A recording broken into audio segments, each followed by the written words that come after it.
He hadn't seen her in years, but when he walked into a diner and spotted his old college friend working as a waitress, what he did next left everyone speechless. The chime of the diner's entrance bell echoed as Ethan Walker stepped inside, shaking off the light drizzle from his expensive suit. The air smelled of fresh coffee and sizzling bacon, the kind of place where regulars knew each other's names. But Ethan, he hadn't been in a place like this in years. As a self-made billionaire tech entrepreneur, his life was filled with luxury hotels, fine dining, and private jets. He had built his company from nothing, but along the way he had lost touch with many people from his past.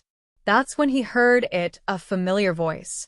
"Table 3 needs a refill." Han Ethan froze mid-up. That voice, he knew it too well. He turned slowly, scanning the diner, until his eyes landed on her. Claire Lawson, his best friend from college, the one who had pulled all-nighters with him, who had believed in his crazy business ideas before anyone else did. And now she was standing behind the counter in a worn-out uniform, balancing plates and taking orders with a tired smile.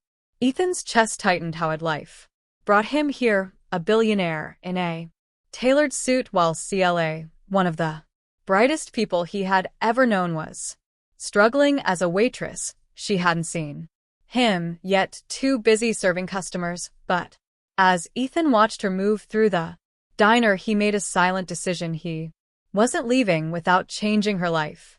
And what he did next would leave everyone in that diner speechless. Ethan took a seat at the corner booth, his mind racing. How had Cla ended up here in college? She was the smartest, most ambitious person he knew. She had dreams of starting her own publishing company, of making an impact in the literary world.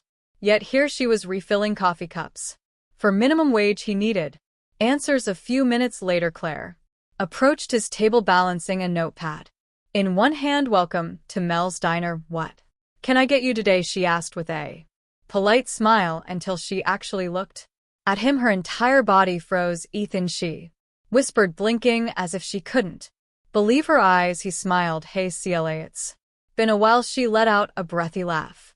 "A while? Try 10 years. What are you even doing here?" Ethan chuckled. "I could ask you the same thing." Her smile faltered, and for a moment she hesitated. Life took some unexpected turns, she admitted. "Let's just say things didn't go as planned." Ethan's stomach clenched. He wanted to press her for details, but he could already see the exhaustion in her eyes, the weight she carried on her shoulders.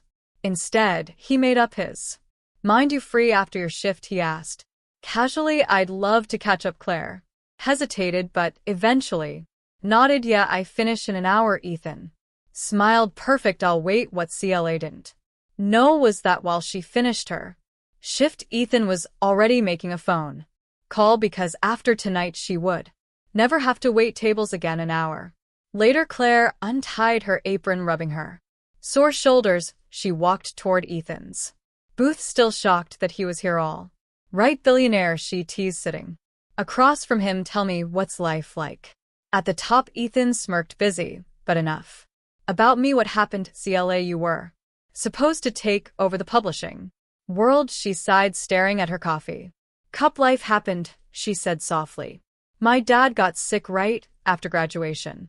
Stopped believing in her, and together they were about to build something extraordinary. "Would you have helped?" "I had to take care of him, so I put my dreams on hold. After he passed, I tried to start over, but things didn't go the way I planned." Ethan felt a pang of guilt.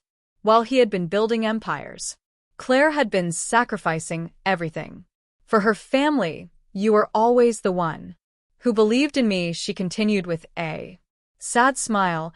"And now I'm just here." Ethan shook his head. You are not just here, you are one of the most brilliant people I know, and if life got in the way of your dreams, maybe it's time someone gave you a second chance." Claire frowned. "What do you mean?" Ethan reached into his jacket pocket and slid a white envelope across the table. Cla hesitated before opening it, and when she saw what was inside, She gasped a fully funded business proposal and office space lease. In New York, a $250,000 check to launch her dream publishing company. Claire's hand covered her mouth. Ethan, what is this? He smiled. It's your future, the one you were supposed to have Leighton build it. Together tears filled her eyes. I can't accept this. It's too much. Ethan shook his head. You once helped me believe I could do the impossible. Now it's my turn. Claire wiped her tears, overwhelmed. She had spent so long believing her dreams were gone forever, and now, in a single moment, they were back, and what she said next would change both their lives forever. Claire took a deep breath, staring at the proposal. Then she closed the envelope and looked at Ethan. I don't want a handout, she said firmly. Ethan's eyes widened in surprise. CLA, this isn't. She held up a hand. But I do want a partner. Ethan blinked, then grinned. So you'll do it? He asked. She nodded, determination flashing in her eyes. On one condition: I earn my place. No special treatment. We build this company together just like we dreamed about back in college. Ethan leaned back, nodding. Deal. As they shook hands, CLA felt something she hadn't felt in years. Hope. The next morning she quit her job, packed her bags, and by the end of the week she was in New York, sitting in an office that was hers. Her journey had been long and painful, but in the end she had found her way back, not just to her dreams, but to the friend who had never. Claire, if you were in Ethan's shoes, let's talk in the comments, and don't forget to subscribe for more inspiring stories like this.